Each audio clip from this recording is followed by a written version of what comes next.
Dans mon cabinet, il n'y a pas longtemps, une maman m'a raconté. Mon fils ne disait jamais de gros mots et un jour à table, il lâche un « merde ». On a tous réagi sur le coup. Mais ça va pas, on dit pas ça. Et vous savez ce qui s'est passé ensuite? Le lendemain, il l'a redit. Et le surlendemain aussi. Pourquoi?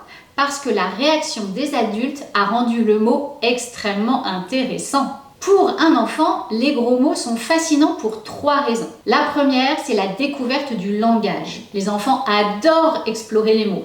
Quand ils entendent un nouveau mot, ils veulent souvent le tester, un peu comme un scientifique qui fait une expérience, quoi. Deuxième raison, pour observer les réactions. Quand un enfant dit caca, merde ou pire, les adultes vont réagir immédiatement. Ils s'énervent, ils rient, ils sont choqués. Et pour l'enfant, c'est hyper intéressant parce qu'il découvre qu'un simple mot peut provoquer une énorme réaction. Troisième raison, pour exprimer une émotion forte. Parfois, l'enfant utilise un gros mot parce qu'il ne sait pas encore comment exprimer sa frustration autrement. Par exemple, quand il est en colère, quand quelque chose ne marche pas, quand il est très frustré, le gros mot devient alors une soupape émotionnelle. Alors la vraie question devient donc comment réagir sans transformer ces mots en trésors interdits. Voici quelques stratégies qui fonctionnent bien. D'abord, restez calme. La réaction la plus efficace est souvent la moins spectaculaire. Si vous grondez ou dramatisez, le mot devient encore plus puissant.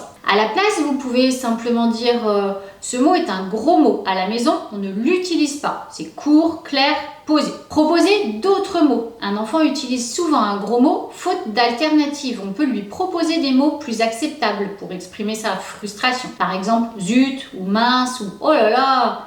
Ça lui donne une autre manière pour pouvoir libérer l'émotion. Expliquez le contexte. Les enfants comprennent mieux les règles quand on leur explique. Par exemple, on peut dire certains mots peuvent blesser ou choquer les autres. C'est pour ça qu'on ne les utilise pas. Le but n'est pas de faire peur, mais de leur donner du sens, d'expliquer. Quand c'est une provocation, alors là, on va ignorer. Parfois, l'enfant teste simplement les faits.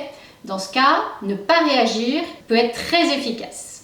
Si le mot ne provoque aucune réaction, il perd alors tout intérêt. Donc, quand un enfant dit un gros mot, c'est pas un problème d'éducation. C'est souvent un enfant qui explore le langage, qui teste les réactions ou qui essaie d'exprimer une émotion. À nous d'avoir une réaction calme et un cadre très clair. Ce sera rassurant pour l'enfant. Abonnez-vous pour accéder à toutes mes autres vidéos.